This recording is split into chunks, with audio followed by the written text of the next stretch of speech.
द्वापर युग का सबसे भीषण और ऐतिहासिक युद्ध महाभारत एक ऐसा संग्राम जो न तो इससे पहले कभी हुआ था और न ही भविष्य में कभी होगा। इसमें लड़ने वाले हर योद्धा अद्वितीय थे, लेकिन एक नाम ऐसा था जो आज भी लोगों के दिलों में राज करता है, महान योद्धा कर्ण। कर्ण, जिसे अक्सर दानवीर कहा जाता है, न सिर्फ अपनी अपार वीरता और युद्ध कौशल के लिए जाना जाता है, बल्कि उसके द्वारा दिखाया गया त्याग, धैर्य और धर्म की मर्यादा आज भी प्रेरणा देता है। यह वही कर्ण था जिसकी दानशीलता से स्वयं श्री कृष्ण भी प्रभावित थे। कर्ण ने अपने जीवन में हर मोड़ पर अन्याय और अपमान सहा, लेकिन फिर भी उसने हमेशा धर्म और आत्मसम्मान का साथ नहीं छोड़ा।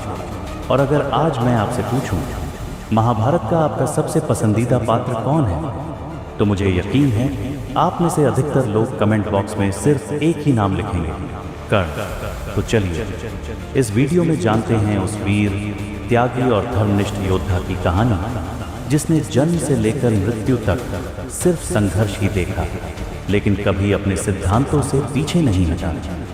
आज के इस पावरफुल वीडियो में हम बात करेंगे एक ऐसी देवी की जिनकी वजह से महाभारत का इतिहास बना, कुंती, जो यादव वंश के राजा सुरसेन की पुत्री थी। एक दिन राजा सुरसेन के राज्य में पहुंचे महान तपस्वी और सिद्ध पुरुष गुरु दुर्वासा ऋषि को उनके तप और सिद्धियों के लिए जाना जाता था, लेकिन साथ ही साथ उनके क्रोध से सभी डरते थे। राजा सुरसेन ने अपनी बेटी कुंती से कहा, गुरु दुर्वासा हमारे अतिथि हैं, इनकी सेवा तुम्हारा कर्तव्य है, किसी भी हालत में इन्हें कोई असुविधा नहीं होनी चाहिए। कुंती ने अपने पिता का आदेश पूरी श्रद्धा से स्वीकार किया और गुरु दुर्वासा की सेवा में कोई कसर नहीं छोड़ी। उनकी सेवा, समर्पण और निष्ठा से गुरु दुर्वासा अत्यंत प्रसन्न हुए। प्रसन्न होकर उन्होंने कुंती को एक दिव्य मंत्र प्रदान किया। यह कोई साधारण मंत्र नहीं था। इस मंत्र से वह किसी भी देवता का आह्वान कर सकती थी और उस देवता के अंश से एक दिव्य संतान को प्राप्त कर सकती थी, वो भी बिना विवाह के। यही वरदान बाद में बना महाभारत की सबसे बड़ी कहानियों की नींव, और यहीं से शुरू होती है कुंती की एक ऐसी यात्रा जो त्याग, दर्द और धर्म से भरी हुई थी। एक दिन माता कुंती के मन में एक सवाल उठा, क्या गुरु दुर्वासा का दिया हुआ मंत्र सच में काम करता है? जिज्ञासा में उन्होंने सूर्य देव का स्मरण करते हुए उस मंत्र का उच्चारण किया, और तभी प्रकाश की एक तेज चमक के साथ स्वयं सूर्य देव उनके सामने प्रकट हुए। उन्होंने कुंती को अपने तेज से उत्पन्न एक दिव्य बालक सौंपा, एक ऐसा पुत्र जो जन्म से ही कवच और कुंडल धारण किए हुए था। वो कोई साधारण बालक नहीं था, वो था सूर्यपुत्र कर्ण। लेकिन कुंती का विवाह उस समय तक नहीं हुआ था।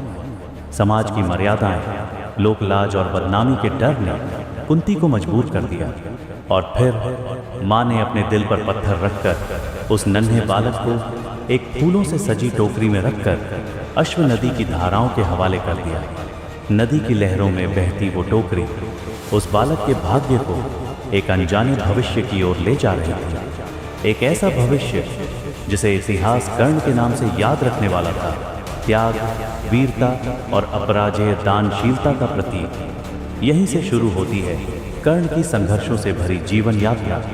जिस टोकरी में वो बालक बह रहा था, वो यमुना और गंगा जैसी पवित्र नदियों को पार करती हुई पहुंची अंग देश, जिसे आज का बंगाल क्षेत्र माना जाता है। वहीं एक साधारण सारथी अधिरथ और उनकी पत्नी राधा को वो टोकरी मिली।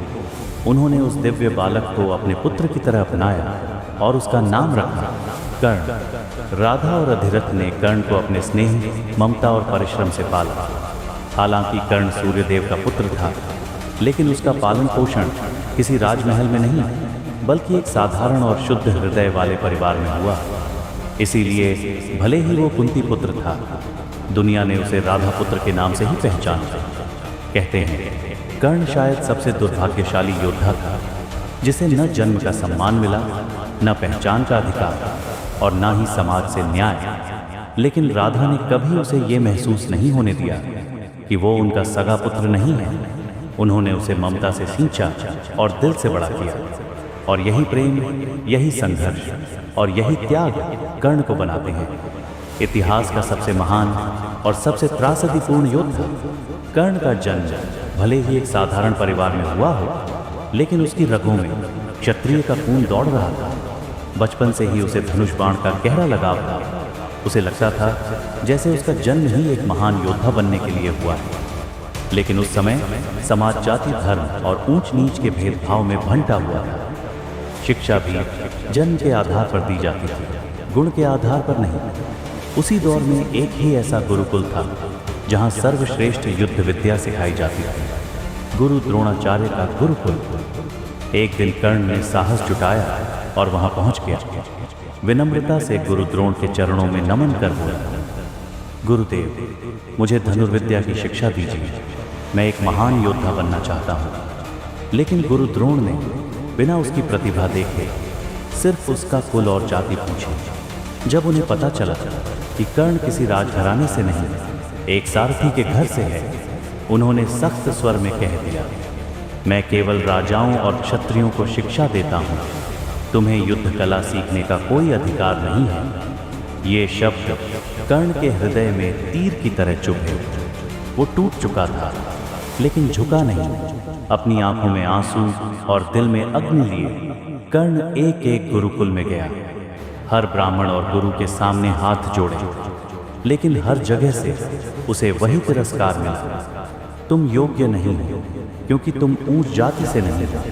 कर्ण के सपनों को बार बार ठुकराया गया, लेकिन यही ठोकरें उसे भविष्य का सबसे महान धनुर्धारी बनाने वाली थीं। हर दरवाज़ा बंद हो चुका था, हर द्वार से उसे तिरस्कार मिला, लेकिन उसका सपना अभी भी जिंदा था, सर्वश्रेष्ठ धनुर्धारी बनने का। जब किसी ने उसे अपना शिष्य नहीं बनाया, तब उसने एक ऐसा निर्णय लिया जिसने उसकी जिंदगी को बदल दिया और शायद उसकी नियति को भी। कर्ण को खबर मिली कि एक महाशक्तिशाली ब्रह्मर्षि भगवान परशुराम, जो स्वयं विष्णु के अवतार थे और सबसे महान युद्ध गुरुओं में से एक थे, वो केवल ब्राह्मणों को शिक्षा देते हैं। कर्ण ने एक निर्णय लिया। अपने उद्देश्य के लिए उसने अपने आप को एक ब्राह्मण बताकर परशुराम के सामने नतमस्तक हो गया। गुरुदेव, मैं एक ब्राह्मण बालक हूँ, मुझे धनुर्विद्या की शिक्षा दीजिए। मैं इसे धर्म के लिए, न्याय के लिए और अपने आत्मसम्मान के लिए सीखना चाहता हूँ। परशुराम उसकी प्रतिभा से प्रभावित होकर उसे अपना शिष्य बना लेते हैं। कर्ण दिन रात परिश्रम करता है। उसकी लगन और समर्पण देखकर परशुराम भी कह उठते हैं, तुम एक दिन इस धरती के सबसे महान धनुर्धारी बनोगे। एक दोपहर गर्मी और तप से पीड़ित परशुराम कर्ण की गोद में सिर रखकर विश्राम करते हैं। उसी समय एक बिच्छू कर्ण की जांघ पर डंक मारता है, लेकिन कर्ण अपने गुरु की नींद न टूटे इसलिए दर्द सहता रहता है, खून बहता है, लेकिन वो चुप रहता है। परशुराम की आंख खुलती है, वो ये देख चौंक जाते हैं। कोई ब्राह्मण इतना सहनशील नहीं हो सकता। सच सच बताओ, तुम कौन हो? कर्ण ने सिर झुका लिया। उसने अपनी असलियत बता दी। परशुराम की आंखों में आंसू हैं, लेकिन उनका क्रोध भी अडिग है। तुमने मुझे धोखा दिया है, इसलिए मैं तुम्हें शाप देता हूँ। जब तुम्हें अपने जीवन की सबसे बड़ी लड़ाई में अपने ज्ञान की सबसे अधिक आवश्यकता होगी, तब तुम वह विद्या भूल जाओगे। कर्ण कुछ नहीं बोलता। वो जानता है ये शाप उसके भाग्य का हिस्सा है, लेकिन एक सच्चे योद्धा की तरह वो इस दर्द को भी स्वीकार कर लेता है। कर्ण ने गुरु बनाया, शिक्षा दी, लेकिन अंत में उसका सत्य उसका झूठ बन गया और उसका झूठ उसकी सबसे बड़ी सजा। एक तरफ जहां कर्ण अपने संघर्षों में तप रहा था, वहीं दूसरी ओर हस्तिनापुर में पांडवों और कौरवों की शिक्षा पूरी हो चुकी थी। गुरु द्रोणाचार्य ने सभी राजकुमारों की युद्ध कला देखने के लिए हस्तिनापुर में एक विशाल धनुर्विद्या प्रतियोगिता का आयोजन किया। पूरा राज्य वहां इकट्ठा हुआ था, राजा, प्रजा, विद्वान और सभी कुलगुरु। प्रतियोगिता की शुरुआत हुई। दुर्योधन ने अपनी गदा का प्रदर्शन किया, फिर नकुल और सहदेव ने तलवारबाजी में अपने कौशल दिखाए। भीम ने अपनी ताकत से सभी को चकित कर दिया। लेकिन जब अर्जुन मंच पर आए और धनुष उठाया, उनकी गति, उनकी एकाग्रता और बाण चलाने की सटीकता देख पूरा मैदान तालियों और जय घोष से गूंज उठा। गुरु द्रोणाचार्य की आंखों में चमक थी। वो वादा जो उन्होंने अर्जुन से किया था कि उसे दुनिया का सर्वश्रेष्ठ धनुर्धारी बनाएंगे, आज पूरा होता दिख रहा था। तभी मंच की दूसरी ओर से एक तेज आवाज गूंजती है, रुको, इस मैदान में सिर्फ एक अर्जुन ही नहीं, एक और धनुर्धारी है जो उसे चुनौती दे सकता है। वो था कर्ण, सिंह के समान तेज, धूप जैसा तेजस्वी और आत्मविश्वास से भरा हुआ। मैं अर्जुन को चुनौती देता हूँ, मैं भी उतना ही समर्थ हूँ जितना ये पांडव। लेकिन तभी सभा में कृपाचार्य खड़े होते हैं और कर्ण की ओर देखकर कठोर स्वर में कहते हैं, इस प्रतियोगिता में भाग लेने का अधिकार केवल राजकुमारों को है। तुम कौन हो, किस कुल के हो? तुम तो केवल एक सूत पुत्र हो। कर्ण का सिर झुक गया। प्रतिभा थी, साहस था, पर जन्म उसके रास्ते में दीवार बन गया। तभी दर्शकों में से दुर्योधन उठते हैं। उन्होंने कर्ण के पास जाकर उसका हाथ थामा और ऊंची आवाज में बोले, अगर यही समस्या है तो मैं अभी इसी क्षण इसे सुलझाता हूँ। मैं कर्ण को अंग देश का राजा घोषित करता हूँ। सभा में सन्नाटा छा गया। अब कर्ण सूत पुत्र नहीं रहा, अब वह अंगराज कर्ण था। दो महायोद्धा, दो अलग रास्तों से आए हुए। एक को समाज ने ऊंचाई दी, दूसरे ने अपने बल से ऊंचाई हासिल की। यहीं से शुरू हुई थी वो कहानी जो आगे चलकर कुरुक्षेत्र की रणभूमि में इतिहास की सबसे भीषण टक्कर में बदलने वाली थी। अर्जुन और कर्ण दोनों धनुर्धारी, दोनों महान, लेकिन एक को हर बार साबित करना पड़ा कि वो सिर्फ सूत पुत्र नहीं बल्कि एक अखंड योद्धा है। सभा में जब कर्ण को अंगराज घोषित किया गया तो अब उसके पास वो अधिकार था जो उसे अर्जुन को चुनौती देने के लिए चाहिए था। कर्ण ने धनुष उठाया, अर्जुन ने भी अपने बाण चढ़ाए। मंच पर अब केवल दो योद्धा थे, एक पांडव, एक सूत पुत्र से बना अंगराज। आकाश में बादल गरजने लगे और मैदान में बाणों की बौछार छा गई। कर्ण का एक एक प्रहार अर्जुन के लिए चुनौती बनता जा रहा था। अर्जुन हैरान था, आखिर ये है कौन, कैसे इतनी परिपक्वता से धनुष चला रहा है। गुरु द्रोण, भीष्म पितामह और राजा धृतराष्ट्र तक स्तब्ध रह गए थे। कर्ण की वीरता किसी शूरवीर राजकुमार से कम नहीं लग रही थी। कंपटीशन अपने चरम पर था। तभी संध्या हो गई, सूरज डूबने लगा। कृपाचार्य बोले, धर्मानुसार सूर्यास्त के बाद युद्ध या प्रतियोगिता नहीं हो सकती, अतः इसे यहीं रोक दिया जाए। कर्ण और अर्जुन दोनों की आंखों में अब सिर्फ एक चीज थी, प्रतिद्वंद्विता। ये राइवलरी अब केवल अखाड़े तक सीमित नहीं रही, ये तो जीवन भर की प्रतिस्पर्धा बन गई थी। कर्ण चुपचाप अपने स्थान पर लौटा और फिर उसने अपनी आंखें दुर्योधन की ओर उठाई, उस राजा की ओर जिसने जाति नहीं प्रतिभा देखी थी। दुर्योधन, आज जो कुछ भी हूँ वो तुम्हारी वजह से है। मैं वचन देता हूँ, जब तक प्राण है मैं तुम्हारा साथ कभी नहीं छोड़ूंगा। तुम्हारा कोई भी शत्रु मेरा भी शत्रु होगा। उस दिन एक ऐसा रिश्ता जन्मा जो राजनीति, धर्म और युद्ध की सभी सीमाओं से ऊपर था। कर्ण और दुर्योधन की मित्रता। कर्ण को भले ही समाज ने ठुकरा दिया गया, लेकिन दुर्योधन ने उसे अपनाया और उसके इसी उपकार को कर्ण ने जीवन भर निभाया। महाभारत की इस अद्भुत गाथा में एक क्षण ऐसा भी आया जब एक वीर योद्धा का दिल शब्दों के बाण से छलनी कर दिया गया। द्रुपद नरेश की राजसभा में स्वयंवर का आयोजन हुआ था।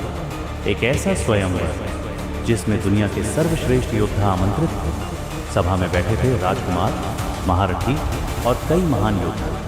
उन्हीं में एक ओर बैठे थे अर्जुन जो ब्राह्मण वेश में थे और दूसरी ओर थे अंगराज कर्ण। शर्त थी धनुष उठाकर घूमती हुई मछली की आंख में तीर मारना। और कर्ण सबसे पहले आगे बढ़े। सभा में सन्नाटा छा गया। कर्ण ने बड़े गर्व से भारी धनुष उठाया और अपनी वीरता से सबको स्तब्ध कर दिया। लेकिन तभी द्रौपदी खड़ी हुई और बोली, मैं किसी सूत पुत्र से विवाह नहीं कर सकती। सभा में गहरा सन्नाटा छा गया। कर्ण के हाथों से धनुष धीरे धीरे नीचे गिरा। कर्ण की आंखों में अपमान, पीड़ा और क्रोध एक साथ उभर आया। उसे इस बात से फर्क नहीं पड़ा कि द्रौपदी ने विवाह से इनकार किया, बल्कि इस बात से हुआ कि उसके कुल, उसके जन्म पर सवाल खड़े किए गए। कर्ण अपमानित होकर वहां से निकल गए। इसके बाद अर्जुन ने स्वयंवर की शर्त पूरी की और द्रौपदी को जीत लिया। इस घटना ने कर्ण के भीतर एक और ज्वाला जला दी थी। अब उसकी नफरत सिर्फ अर्जुन से नहीं बल्कि द्रौपदी से भी थी। उसे लगा कि उसका जन्म ही उसका सबसे बड़ा अभिशाप है। वो दिन था जब कर्ण का दिल टूटा, न बाणों से बल्कि शब्दों से, और यहीं से जन्म ली वो आग जिसने भविष्य में महाभारत की रणभूमि में कई जिंदगियां बदल दी। कभी कभी जीवन केवल संघर्ष नहीं होता, वो श्राप भी होता है जो एक महान योद्धा को भी अंत तक चैन नहीं लेने देता। एक दिन कर्ण जंगल में शिकार पर निकले थे। ध्यान केंद्रित था, लक्ष्य सामने था, लेकिन उनकी दृष्टि धोखा दे गई। एक आवाज सुनकर उन्होंने तीर चलाया, पर वो जानवर नहीं था बल्कि एक ब्राह्मण की गाय थी। ब्राह्मण क्रोधित हुए और बोले, जिस तरह तूने मेरी निर्दोष गौ का वध किया है, उसी तरह तेरी मृत्यु भी तब होगी जब तू सबसे अधिक असहाय होगा। कर्ण निःशब्द था, पर किस्मत ने एक और श्राप लिख दिया था उसके भाग्य में। एक और दिन की बात है, एक छोटा बालक अपने टूटे हुए घी के बर्तन को लेकर रो रहा था। कर्ण उसका दुख देख न सका। उन्होंने अपने तीर से धरती को भेद कर घी बाहर निकाला और बालक को लौटा दिया। लेकिन इस कार्य से धरती माता को पीड़ा हुई। धरती माता प्रकट हुई और बोली, कर्ण, किसी की मदद करने के लिए अगर किसी और को कष्ट देना पड़े तो वह धर्म नहीं कहलाता। जब तुम जीवन और मृत्यु के सबसे निर्णायक क्षण में होंगे तब मैं तुम्हारा साथ नहीं दूंगी। वो श्राप अब सिर्फ शब्द नहीं थे, वे अब नियति बन चुके थे। कुरुक्षेत्र की रणभूमि में जब अर्जुन और कर्ण आमने सामने थे, कर्ण का रथ बार बार धंस रहा था। धरती ने साथ छोड़ दिया था। कर्ण का ध्यान युद्ध से हटता और वो बार बार रथ का पहिया निकालने की कोशिश करता। वही क्षण था जब ब्राह्मण का श्राप भी सच हुआ।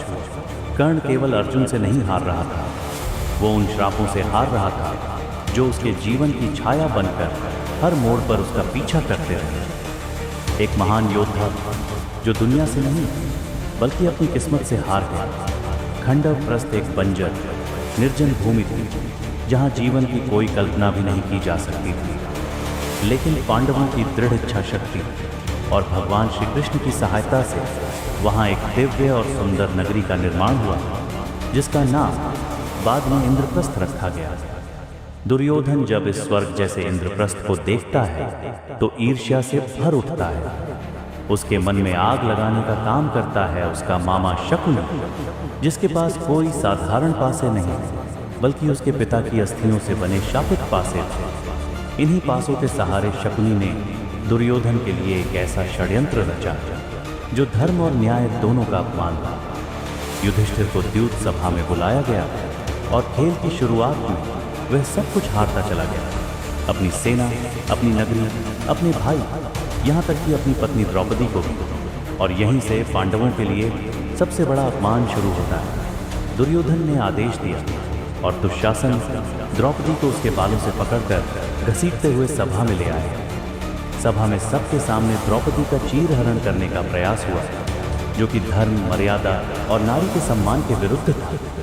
इस अत्याचार को देखकर भी कर्ण, जो उस समय सभा में मौजूद था, चुप रहा। यह वही कर्ण था जो न्यायप्रिय था, लेकिन उस दिन उसने एक मित्रता निभाने के लिए एक नारी के अपमान पर मौन साध लिया और यहीं से उसकी सबसे बड़ी आलोचना शुरू होती है। इसके बाद पांडवों को 13 वर्ष का वनवास और 1 वर्ष का अज्ञातवास भुगतना पड़ा। अब युद्ध अवश्यंभावी हो चुका था। पांडवों और कौरवों दोनों ने ठान लिया था कि अब समझौते की कोई गुंजाइश नहीं बची। धर्म और अधर्म के बीच अब निर्णायक टकराव होना ही था। इस समय कर्ण पूरी निष्ठा और समर्पण के साथ अपने मित्र दुर्योधन को दुनिया का सम्राट बनाने के लक्ष्य में जुटा हुआ था। कर्ण ने एक एक कर कई राजाओं को पराजित किया, अनेकों राज्यों को कौरव पक्ष के अधीन किया और दुर्योधन की सेना को विशाल और अजेय बना दिया। यह सब संभव हो सका सिर्फ कर्ण की वीरता, रणनीति और अद्भुत युद्ध कौशल के कारण। उसकी जीतों ने कौरवों को इतनी शक्ति दी कि वे पूरे आत्मविश्वास के साथ महायुद्ध की ओर बढ़ने लगे। अब रणभूमि बस सजने ही वाली थी। महाभारत एक ऐसा युद्ध है जो सिर्फ भूमि के लिए नहीं बल्कि धर्म, न्याय और सत्य के लिए लड़ा जाएगा। कर्ण की ताकत और उसके दिव्य कवच कुंडल को देखकर देवताओं तक में भय व्याप्त हो गया था। विशेषकर इंद्रदेव, जो अर्जुन के पिता थे, अच्छी तरह जानते थे कि जब तक कर्ण के पास ये कवच कुंडल है, उसे पराजित करना असंभव है। इंद्रदेव को यह भी झांक था कि कर्ण प्रतिदिन सुबह सूर्य को अर्घ्य अर्पित करता है और उस समय अगर कोई उससे कुछ मांग ले तो वह कभी मना नहीं करता। जब यह समय निकट आया, सूर्य देव ने स्वयं कर्ण को सचेत किया, कल तुम्हारे पास एक ब्राह्मण के रूप में कोई आएगा और तुमसे कुछ ऐसा मांगेगा जो तुम्हारे प्राणों से भी कीमती होगा। लेकिन कर्ण ने मुस्कुराकर उत्तर दिया, भगवान, मैंने जीवन भर दान और धर्म को ही अपना रास्ता माना है। मैं वही करूंगा जो मेरा धर्म है। अगले दिन जैसे ही कर्ण ने सूर्य को अर्घ्य दिया, इंद्रदेव एक ब्राह्मण का वेश धारण कर उसके सामने उपस्थित हुए और उससे उसके कवच और कुंडल मांग लिए। कर्ण मुस्कुराया, बिना एक पल भी विचलित हुए। उसने अपने शरीर से कवच और कुंडल को अलग किया और हंसते हुए उन्हें दान कर दिया। यह सिर्फ एक दान नहीं था, यह एक योद्धा की निस्वार्थता, उसका धर्म और उसकी महानता का प्रमाण था। एक ऐसा त्याग जो इतिहास में अमर हो गया।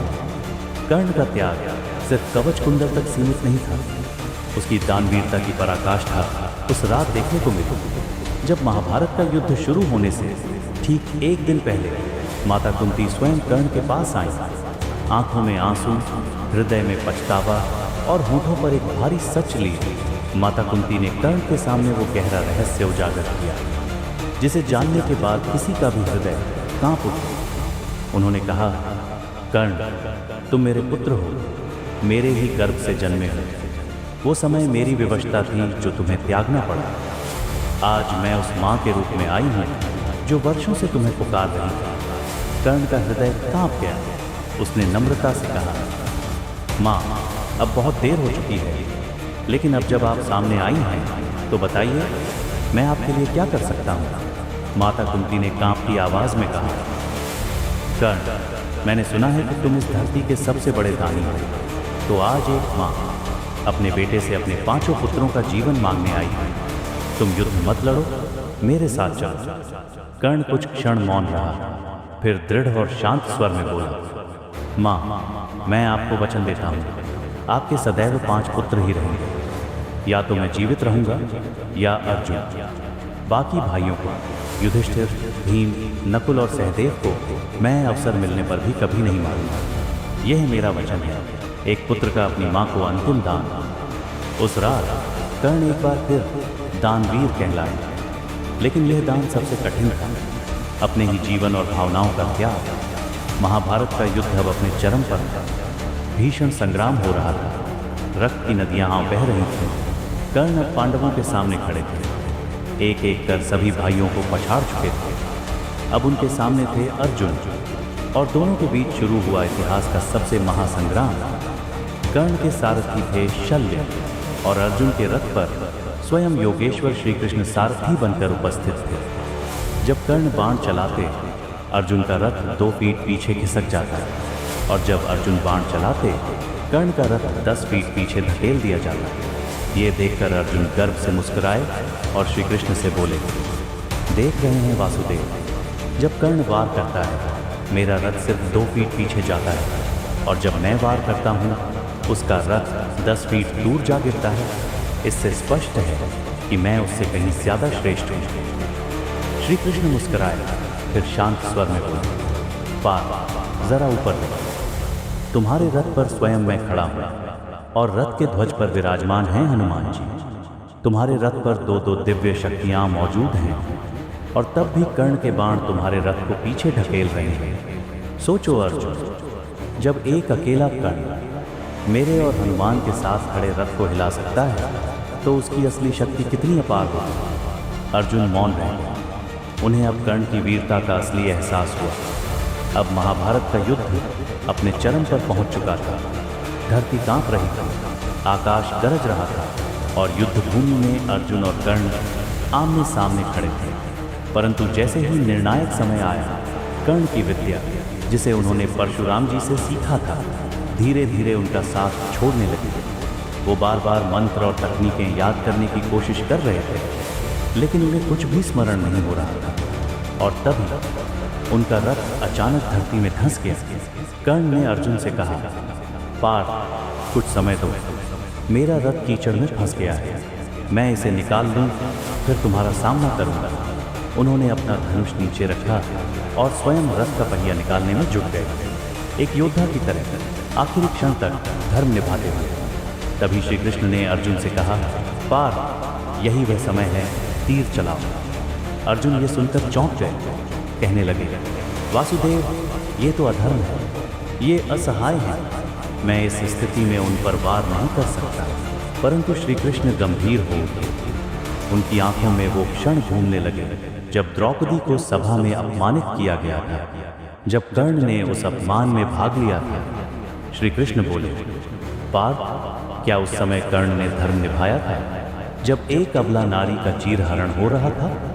क्या तब वो शांत खड़े थे या अपमान में हिस्सेदार? धर्म वही होता है जो समय और न्याय के साथ है, और यदि आज तुम रुके तो अधर्म फिर से विजयी हो जाएगा।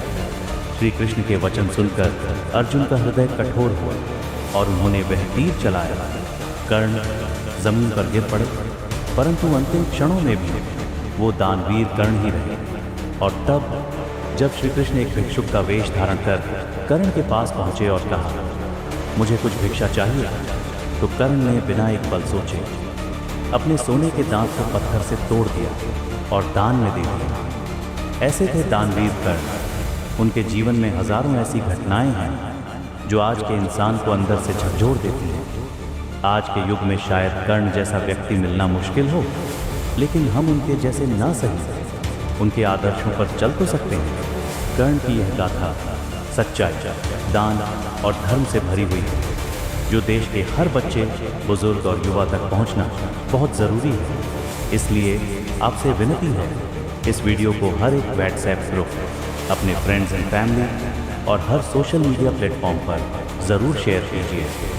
अगर आपको यह वीडियो दिल से अच्छी लगी हो तो एक लाइक ज़रूर दीजिए और हमारे चैनल को सब्सक्राइब करना बिल्कुल मत भूलिए, क्योंकि ऐसे महान चरित्र सिर्फ कहानी नहीं, प्रेरणा होते हैं। जय श्री कृष्ण।